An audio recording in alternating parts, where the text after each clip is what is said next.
Ich stelle jetzt ganz kurz den nächsten Moderator vor, der ein ganz besonderer Moderator ist, denn er ist der weitest gereiste Moderator von allen. Er kommt direkt aus New York. Felix Zeltner ist mein Mitgründer. Wir haben vor 5 Jahren zum ersten Mal in New York eine Work Awesome gemacht und deshalb freue ich mich ganz besonders, dass er heute hier ist. Wir machen ja auch in Amerika, in New York Sachen. Wir machen auch da eine Konferenz jedes Jahr. Wir machen im nächsten Jahr eine Learning Journey in New York zum Thema Zukunft der Arbeit. Wer Lust hat, da mitzumachen oder mehr darüber wissen will, kann uns beide ansprechen. Aber jetzt erstmal einen ganz besonders großen Applaus für Work Awesome Mitgründer Felix Zeltner.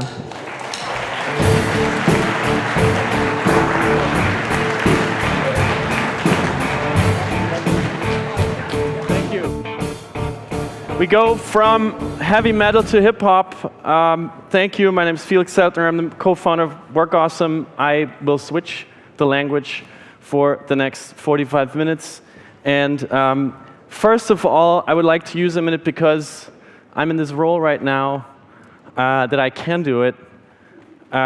This is the biggest and best work conference and Work Awesome conference ever. And please give a huge applause to yourselves, but also to Lars Gedde and his amazing team. Thank you, Lars. And Chris.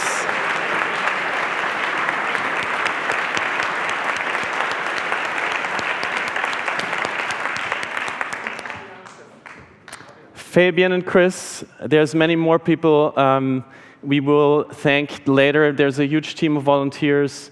Without all of you, this wouldn't be possible, working day and night. I would like to start with you, actually, also, because I know it's been a long day. It's kind of like emotionally exhausting to be sitting here so long. So I want you all, please, to stand up with me. And why? Because I want you to stretch out, to loosen your legs, and also do a little heavy metal shout with me. So maybe we can all climb up for a moment, and on 3 we do a huge heavy metal.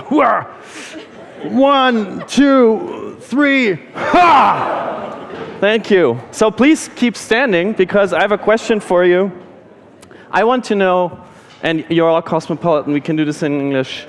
I want to know what you have learned today. You have seen so much, you've had so much inspiration, so many conversations. So I'm just going to start here. Hi, what's your name? Marianne. And what did you learn today, Marianne? It's important to look behind to what's obvious and think maybe a little bit more intensive about things. To look behind, thank you. Hi, what's your name? Hi, Caroline is my name. Carolyn, what did you learn today here at Work Awesome? I learned a lot. I had really interesting conversations here, and I learned about hierarchies, about innovation, about many, many things and inspirations. Thank you. Still digesting. I'll take one more stop here. Hi, what's your name? What did you learn today? I learned many about Wacken leadership management. Yes, a big applause to Wacken. Thank you all. And I will continue in American fashion. I will give everybody of our amazing speakers their own introduction. First up, a psychologist and a longtime New Yorker who became a Berliner early this year when she, after directing human resources at SAP and Arvato Systems in New York, took over the leadership development initiatives at one of the most innovative Mittelstand companies and rising global players of our time, Viessmann. She has tremendous insights in what it means to learn as an organization and turn constant change into a guarantee for legacy. Please welcome on stage the head of leadership development initiatives at Viessmann, Chinyere, Enyinna.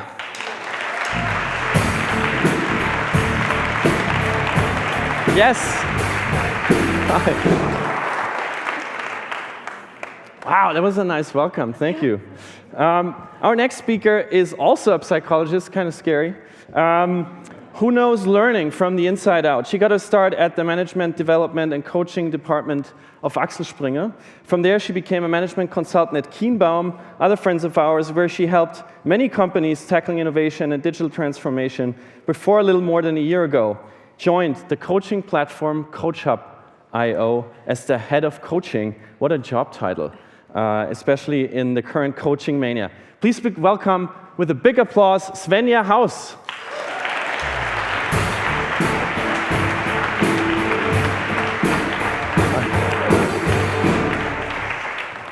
And lastly, a computer scientist.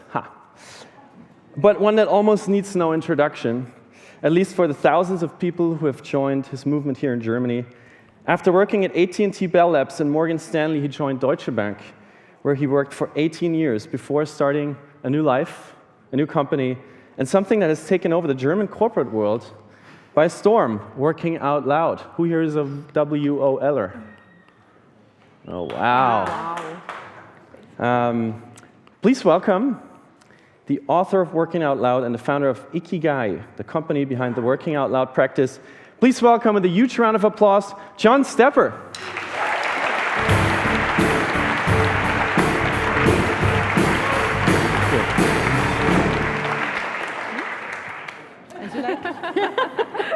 We already had an awkward moment, and it's been 30 seconds. We're trying to answer two things here. What is the future of canning?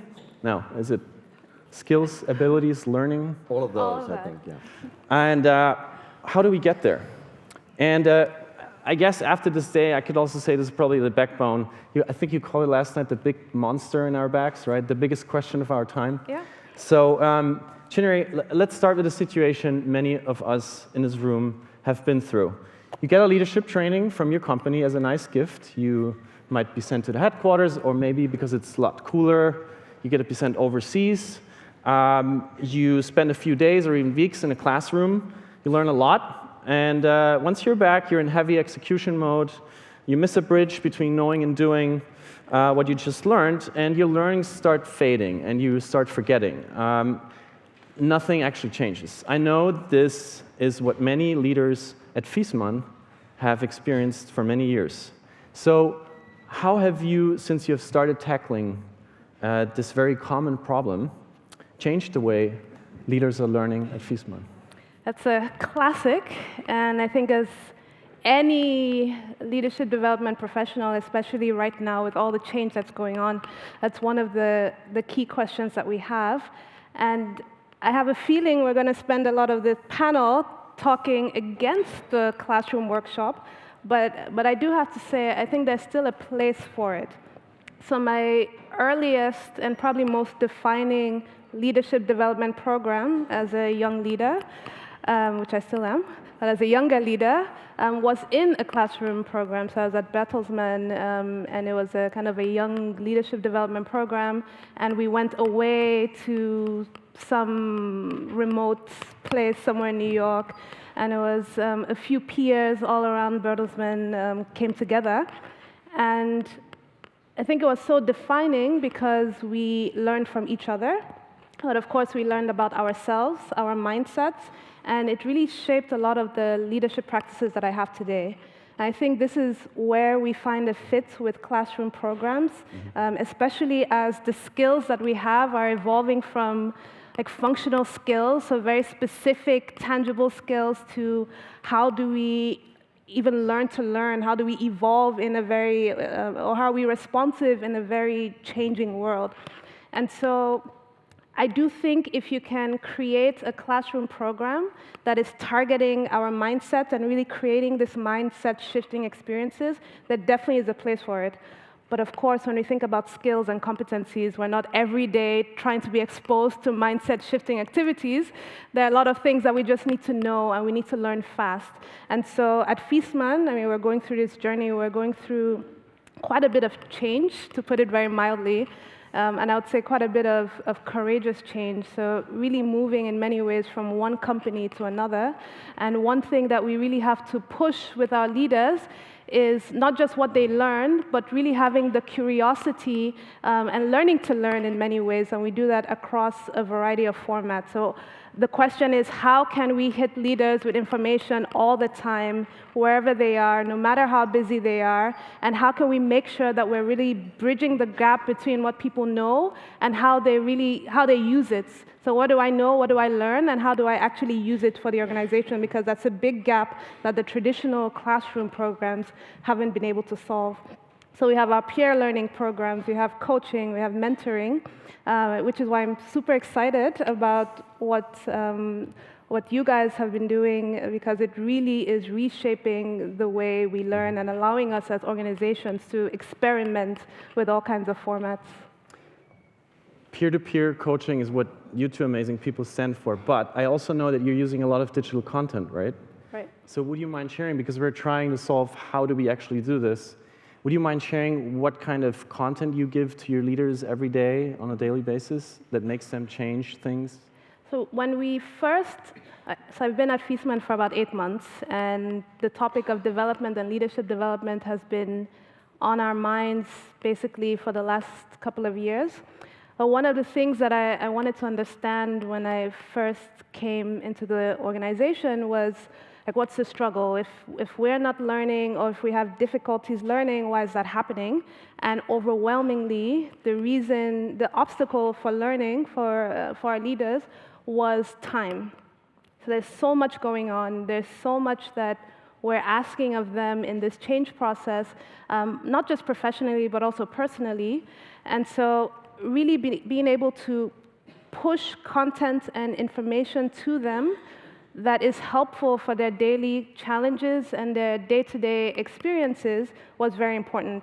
And so leveraging all of our digital tools so that on a daily basis, they have these learning nuggets that's coming to them bite-size based on whatever it is that they're working on or what topics they're going through.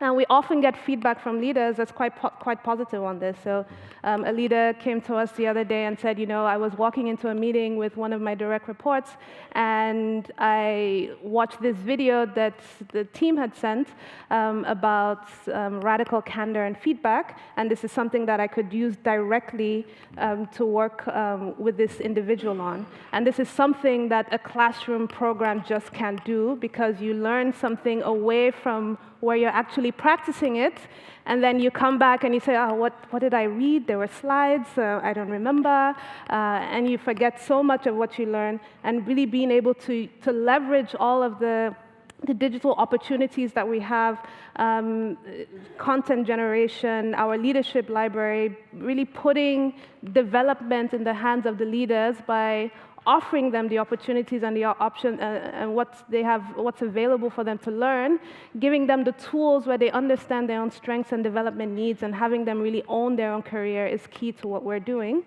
And the third thing we're really heavy on when it comes to, or at least trying to be heavier on when it comes to digital, using our digital platforms, is creating these communities where leaders can come together, learn from each other, because we have quite a geographically dispersed group. Mm-hmm. And if you can have them engage and share best practices, or even just share that a lot of the things that they're trying to learn or the problems that they're trying to solve are not unique to them, this already is a great way to move our leadership development programs forward. Well, peer-to-peer is your life now, John, and you share in your book, Working Out Loud, and on stages around the world, that you got fired from your leadership position. I prefer reorganize, sure. Actually. At age 52, mm-hmm. You're known for saying that big companies are a colossal waste of potential. But instead of turning into a cynic, 4 years ago, you started a movement that now, as you told me, earned you the title of David Hasselhoff of business learning. Yes. And we're a little different, but yeah, that's me. I mean, I hope to go beyond that, but yes, I'll take it. And if I understand right, it was largely thanks to Bosch, which was the first company that really scaled Working Out Loud. That's right. I was still working at Deutsche Bank when Bosch embraced Working Out Loud and tried to spread it.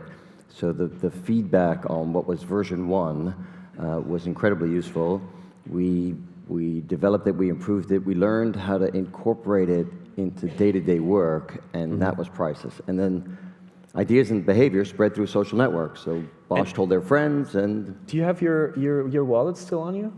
Because you just showed me this like Volleycorn. oh no, yes, but I gave them away. Oh, okay. Yes. Because if you go on social media now, you'll see what John did yesterday, which is meeting hundreds of enthusiastic. Oh, you have one. Yes. People that share Volleycorns, which, if I understand right, is a unicorn way of saying working out loud.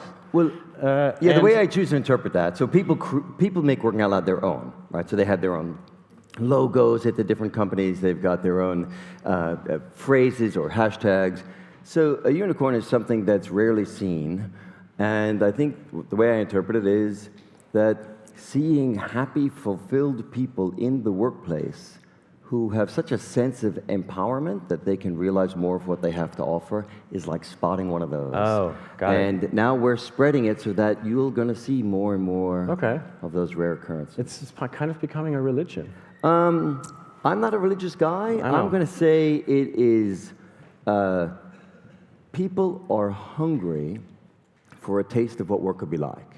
You also called it a lifeboat in a sea of change, which I think is a beautiful metaphor. But to play devil's advocate here, Do you working have, out do you loud have to play devil's is, advocate? yeah, I'm not a unicorn, Yes, unfortunately. not yet, okay. It's 5 people with different jobs in a company, ideally. Or cross-company. Or cross-companies, meeting once a week over 12 weeks and discuss a goal they'd like to achieve. An individual goal that they choose, right? So Right. 5 people, 5 goals. So why in times of business learning is becoming fundamental to survival, and the methods becoming so sophisticated, as we just heard from Chinyere, why is your rather simple formula for a grassroots networking so successful? Because I compliment what she does. And to get the desired behavior change that individuals are seeking or companies are seeking, it's practice over time. Deliberate practice, meaning with feedback over time. So for the last 100 years or so, we've been training people, do what you're told, and don't be yourself. Like, follow instructions, and be professional, fit in the box to which you are assigned. But now, I mean, pretty much everyone gets the joke, certainly everyone here says, yep, that was then, now we have to humanize work, and I've heard that phrase a dozen times just today. How do you do that? How do you untrain people who have been told to wait for instructions and who are wearing a mask? How do you help them to cultivate new skills, new habits, new mindset? It's deliberate practice over time in a psychologically safe space where they're not worried about what their boss will say or their colleagues. That's what circles give them. They give them that experience to realize how it would work, to realize the benefits for themselves, and that's why it spreads. How do you, or how can you measure the success of a working out loud circle? In most companies, they'll have survey data that says, look, did this help you build a skill? Does it relate to the strategy or goals of your company? So they'll collect survey data from hundreds of people. That's usually what convinces management to shine some light on the grassroots movement so it could grow. But It also doesn't cost them any money. no. The guides are free, and then companies might buy other services. So it's a classic freemium business model. But for me, much more powerful evidence is that people spread it. They tell their friends, they bring it inside their company, and that's how they've started grassroots movements in hundreds of companies, or they volunteer to translate the material into 12 languages, or they do pilots in banks and factories and hospitals. That's, to me, the best evidence that not only do people like it, but they're able to do what we want them to do, which is have a sense of agency and create relationships that can help them get something done. Let's go from grassroots to platform. Svenja, you know corporates inside out from your own experience. You're also a razor-sharp psychological analyst. And through Coachhub, you get access to all these challenges and questions people are trying to solve through coaching. Mm-hmm. Your company started 2016 and is already in the midst of a pretty substantial expansion. You just took on 2018, actually. Oh, Last sorry. year. You just took on 16, that's probably why I confused it, 16 million euros Exactly. in funding. Yeah. Congrats. And coaching itself is becoming this, or seems to be becoming this global phenomenon. In New York, it's normal to have a shrink. It's kind of like a pet or a fridge. But it's something that has become much more normal for a lot of people in different cultures. And even for kids, for pets, for, yeah, a lot. And now virtually through your platform. But as I know, HR departments, because you told me this, HR departments are still very resistant to the kind of virtual platform coaching. And I guess it's also because many of us might still think, I don't need coaching, I don't need a coach, I'm healthy, I'm good at work, you know, I don't make many mistakes, why would I need to be like punished with somebody who's telling me how to do things right?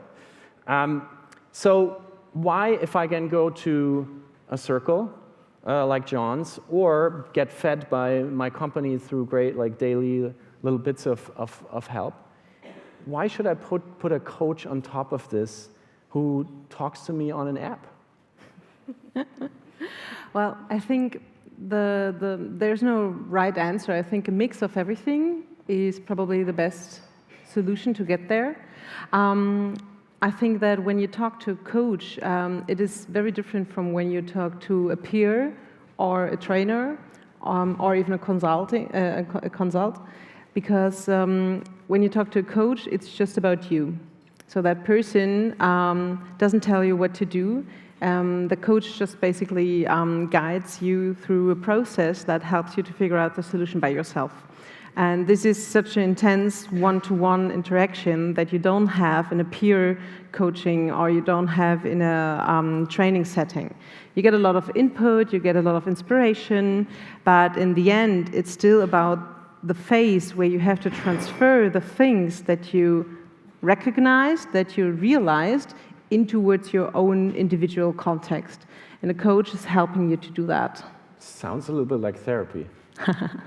Yeah, well, you just mentioned the shrinks. So there's from our perspective, there's a very strong limit between a therapist and coaching. And this is also kind of a stigma sometimes in at least German enterprises, because you think you get coaching and you're being punished because you did something wrong, and it's very close to therapy. And this is an association that many companies still have. But therapy is actually, in theory, talking to a person that is mentally ill. And coaching is talking to someone who is able to reflect and to take on their own actions, to take their own responsibility. And there's a very ethical border between those two things, actually. Mm-hmm. So, excuse me, any of these, growing future-proof ways of learning that we just discussed, virtual coaching, working out loud, and on-demand digital content, are there any questions from you around that you have at this point? I'm just trying to reach out and see if you want to take part in the discussion. I'm sure you have question marks in your mind, so think about them and allow me to ask our panel maybe the second part. With all those great methods, what the heck should we actually learn? Especially to make all these organizations that you see every day future-proof. So, Chinyere, allow me to circle back to you. Viessmann's purpose, as I learned, is creating living spaces for generations to come. Sounds beautiful. Your main domain is heating. So the generations to come part is, I suppose, connected to climate change and to sustainability. So that's a pretty big purpose to have. Yeah. And I imagine to stay in the loop with the hard skills that people at your company need to catch up with that and the technologies around it is already pretty challenging.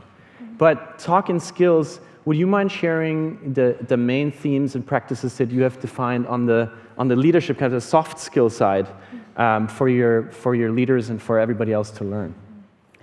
Well, one of the things we did early on as we thought about our purpose and the associated strategy that comes from that, one of them being bringing out the best in all of us, was to think about who is really the guardian of our culture and of this purpose and of the strategy. And of course, it's everyone because there's shared leadership, but very often it is our formal leaders.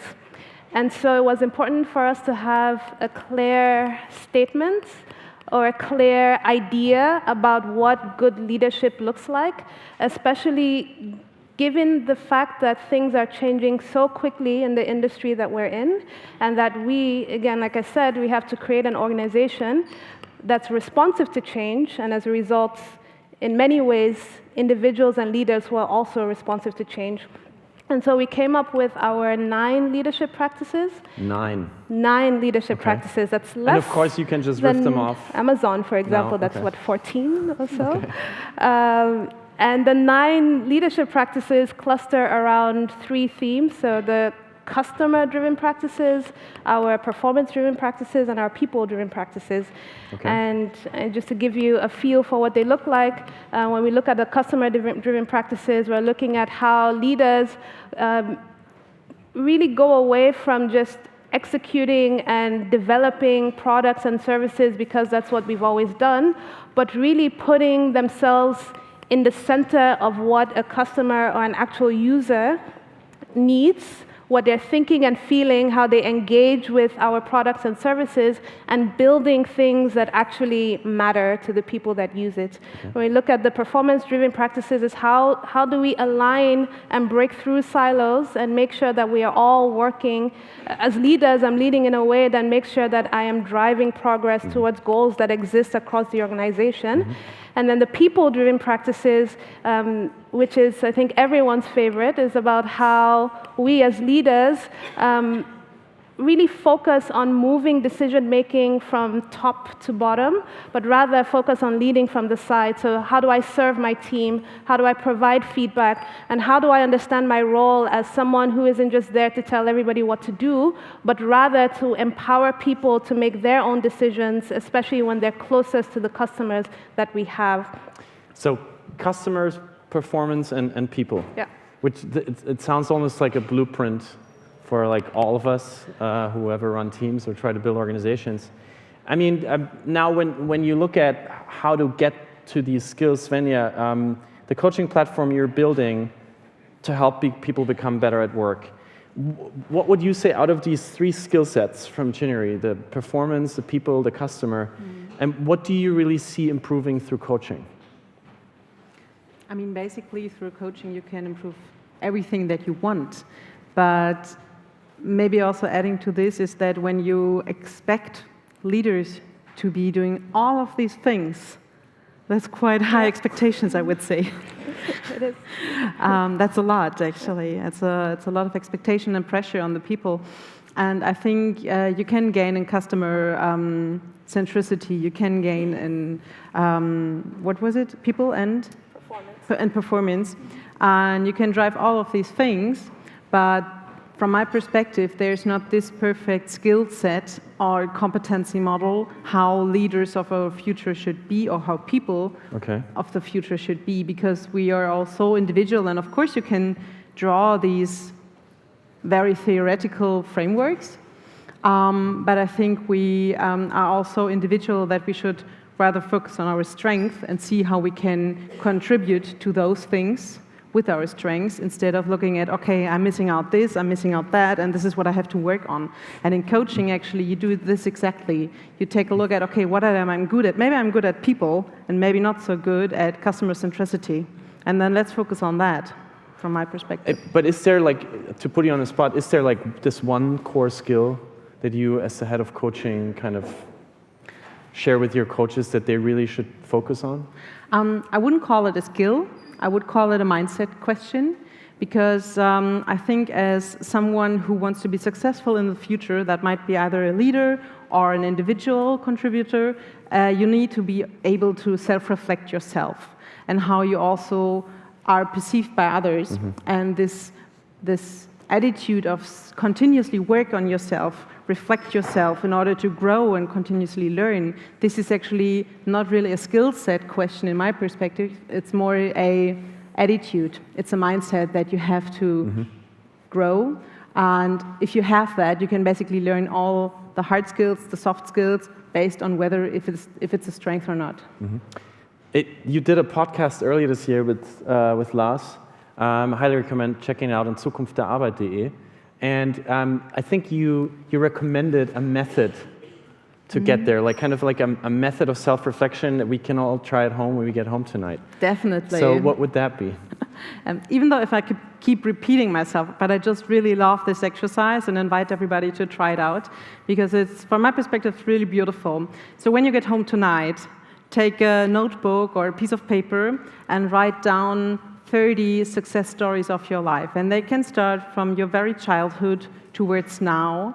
30, yes. 30. 30. It's a lot, actually, right? It's a lot.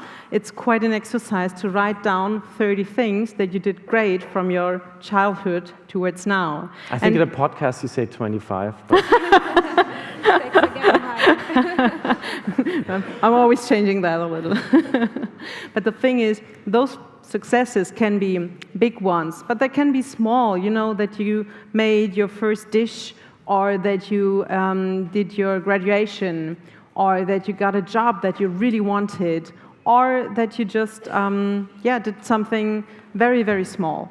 And when you write down these 30 successes of your life, we usually tend to put the success or the competency behind it. We attribute it externally. Mm-hmm. So, for example, if I passed high school, instead of being super proud of it, we tend to say, okay, yeah, you know, but my professors and my teachers, they really liked me. Or, you know, that person was helping me, and, you know, it wasn't really that hard. And we always try to find excuses why it was not actually our power, our strength that made us successful.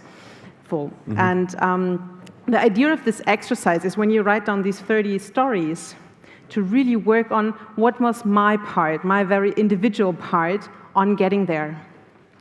And if you do this 30 times, you will see that the strength behind it will keep repeating and will draw a red line of success that brought you there where you are right now. And you can actually take these strengths and use them for future challenges, but become really aware of what brought you there. Okay. I guess there's about 500 success stories here. Showing up is half the battle, as they say. So thank you all for being here. And I'm sure you have questions. Are there any right now? Otherwise, yes. I think we have a mic runner coming to you. Just 1 second. And please be so kind and introduce yourself. Thank you. Thank you. I'm Eckhart, and I have a question to Chinyere. And do you, and if so, how do you measure the compliance with the leadership among the organization? I think it is one thing to have values, but how do you make sure that they comply with it? Otherwise, it's partially worthless, right? Yeah. Mm-hmm. So definitely, I think we can have some really pretty slides and talk about leadership practices and values and then shove them in the drawer. And this happens quite a bit and has happened a lot in my career as well. And I mean, the goal is not compliance, right? The goal is not to have everyone who is exactly the same and doing exactly the same things, but rather to set a framework for what we believe it takes to really put the power into the hands of the people who we're charged to lead. And this is where the 9 leadership practices come from. In terms of how we check on, or at least how we evaluate to what extent it's being lived, I mean, we have quite a few things we've put in place to make sure that it's not just a nice PowerPoint slide. So and a lot of it is about really integrating it into our regular routine. So just like learning, we can learn something nice, but if we're not turning it into daily habits and routines, it might as well be worthless, or you might as well not have learned anything. And so our leadership practices are embedded in how we hire people. So we actually do interviewing that's based on the leadership practices. It's how we assess our leaders. And so performance management is not just about your output or your work performance or what you produce, but about how you lead and how you treat the other people around you. And we've really been able to live this and to hold our leaders accountable to it in many ways. And of course, we have, like many organizations, our pulse check surveys. which are engagement surveys to get feedback from the teams, mostly to give to the leaders, because we understand that, okay, now we got our leadership practices. It doesn't mean that everyone is the perfect leader, but that we all have to grow into this, and it's a journey. And we've been told that we have to lead a certain way for many years, and suddenly we're told we have to lead a different way. And one way to really develop ourselves, we found out, is from good feedback. And so these pulse check surveys that we do quite often, on a quarterly basis actually, is a way that teams can give this feedback to the leader. They can sit together and they can discuss how they move forward together. John, I guess working out loud maybe goes beyond self-reflection. So in this customer people performance logic that we were in, wow, I was still struggling with that. Practice. Thank you. Where do you see working out loud fitting in there? And maybe just as an add-on, maybe you also have this one future core skill that you would like to share. Sure. But what we do in Working Out Loud is we help people experience a very, very practical thing. That is a future-proof skill, which says, there's something I want to do, accomplish, learn, explore, and I can find people related to that goal, inside and outside my company, build relationships with them, not just coffee, not just connecting, but a sense of trust and relatedness such that I increase the chances of information exchange, cooperation, and collaboration. That's it. We've always needed that skill. We need it even more now than ever because the org chart doesn't lend itself to supporting all the goals we have. It's across the silos, it's across companies. So for leaders, as an example, it's a process of social influence. I've got 500 people that work for me. How do I engage them in such a way that I develop trust and relatedness so I can maximize their efforts towards some goal? One company here in Berlin, as an example of how practical this is, they're going to hire 100,000 people over the next 5 years, and 30,000 older workers are going to leave. Which company? It's Deutsche Bahn. Okay. So those people are going to come in. They're not going to know anybody. They're not going to know how to navigate their company. And the older people are going to have knowledge that's going to evaporate. So Working Out Loud says, you're new. Here, join a circle with some older folks who've been here a while. You will learn in 12 weeks how to navigate that company, access people and resources. The experienced people get a chance to contribute, to feel like I am somebody, I have something that matters, and everybody wins, both individually and collectively.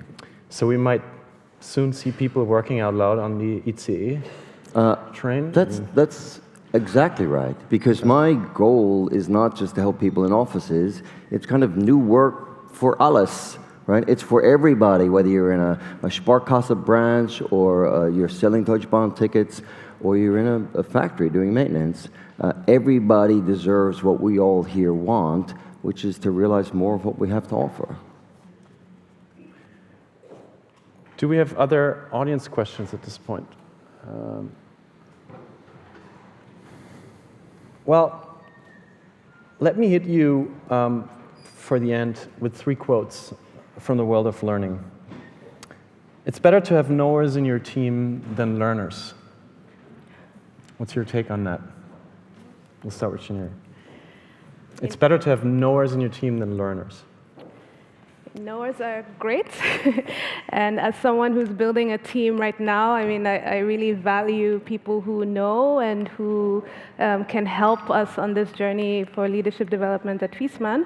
However, we do know that, I mean, the future belongs to the curious, and if you're able to really be open-minded enough to embrace the unknown and to fill that with information and knowledge and move into areas that you haven't been, and evolve with the organization and evolve with the change that's happening, and that's a currency in itself. And so in this sense, what we want to do is really build organizations of learners and people who know how to learn and people who are curious about themselves and about the world and about a variety of topics. Mm-hmm. Well, as you mentioned, we have just actually had 16 months, I think, of our company. And we grow very fast. And for example, if we hire people, and we hire a lot of people, I always used to hire the people that are motivated, that want to learn, that want to grow over the people who have a lot of knowledge, generally. Ideally, of course, you have people who know a lot and still want to learn. That's the ideal combination, of course. But I think every person that is super motivated can learn everything, and that's, for me personally, counts much, much more than someone who thinks knows all and everything. Mm-hmm. Sure. John, I guess you turned from a knower into a learner, right? Well, that's right. So I think it's a false dichotomy. I think we want to help the knowers learn, and we want to help the learners know. And there's a set of learnable skills that anybody can cultivate if they're given the chance to do so. So we just want to spread this culture of, if you're an expert, you're going to make it visible, which brings you into contact with new knowledge. And if you're not an expert yet, then we want to give you the skills to reach out to people who are and get what they have to offer. And, okay. I mean, there are a lot of professions where you have to be a knower. And I mean, I hope my doctor's a knower. Exactly. Yeah. I hope the pilot is not learning what does this button do. You know, there are professions where you have to know things, but of course, more and more, learning is the key currency. Because I also hope my doctor's researching the latest techniques so he can help me. Yeah, exactly. Question to you, the audience. Please, by a show of hands, show if you agree or disagree. If I walk over to a coworker and I see that they're watching YouTube, I think they're definitely not working. Who in the audience agrees and thinks this is true? And who, yes, thank you. And who disagrees and would never assume a coworker is not working if they watch YouTube? Do I see what's on the screen? Of course, I'm referring to the ways of how learning is changing and the assumptions that we have at the workplace. How do you see that changing in your world when people have to use your platform and watch videos? How much of a concern is that? Well, I have one team member in my team who has been watching YouTube videos for weeks, actually. Seinfeld? Or? No, because of course we were learning for good content that we could share on the platform. But how do we perceive it, how they learn, I think is, it's a mixture. And it also very depends on what works good with you. For example, videos work perfectly for me. Podcasts work very good for me. Reading, for me personally, not so much, but that can be totally different with another person. So I think it's good to have a good mix that can addresses everybody. Even with new technology, you can not only provide content via audio, video, and reading, like visual, but also, for example, via touching something, moving something on the screen. And, this is also another kind of how you can actually use the content, learn the content, and I think it depends on what works best with you. Mm-hmm.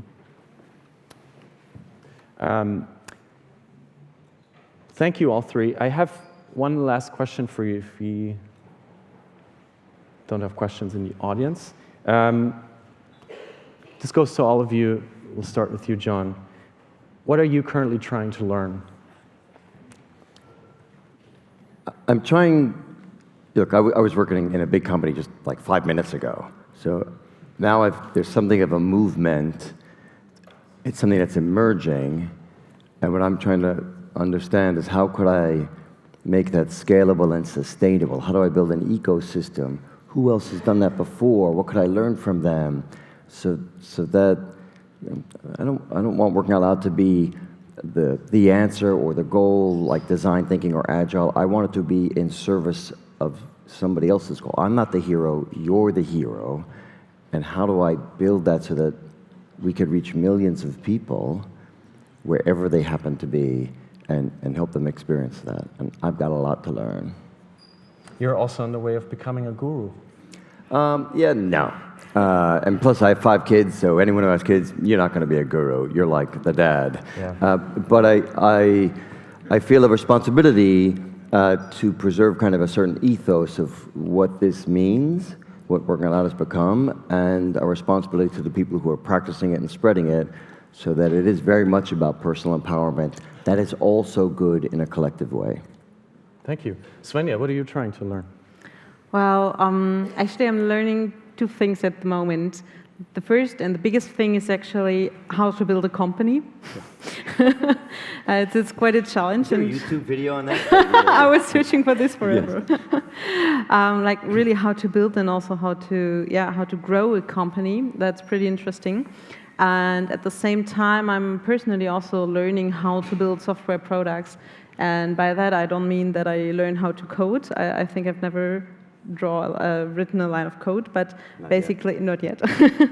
but basically, really learning what's the way from an idea that I have that a user could like towards actually doing it on the app. Mm-hmm. And that's pretty interesting because when you think about digitalization, everybody's just talking about software development engineers and not about the other disciplines like product management, design, user interface experience, and so on and so forth, that also include that. And this, for me personally, is very, very interesting because you have a mixture of technology, business, and user empathy. And for me personally, that's a nice field of growth, and this is all where my curiosity goes at the moment. And Chinyere, what are you trying to learn at the moment? I'm also learning two things.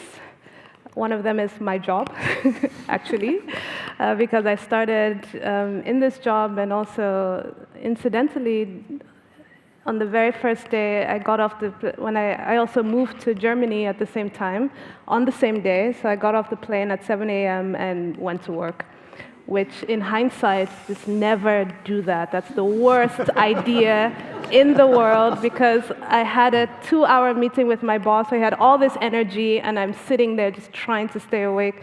So bad idea. But I mean, what's been the thing with learning is that very often it comes with a need, right? So there's something that we don't know, or we're cast into a situation that is unknown to us, unfamiliar to us. In my case, working in a fairly traditional Mittelstand company with an innovative edge that's also going through quite a bit of change, and guiding leaders with this change. I mean, that's new on so many levels. And so just learning what that means has been an amazing professional but also a personal journey for me. So that's one. And the second big thing that I'm learning, and I think I shared with many people, is actually public speaking, because it's a bit of my worst nightmare. So doing pretty good on that one. Part of my practice. And with that said, please give a warm round of applause to our amazing speakers we learned so much from today, and to Hannes, aka Eminem, and band. Thank you very much, and please send them off with summer hip-hop. John, Svenja, and Chinyere, thank you. Thank you. Thank you.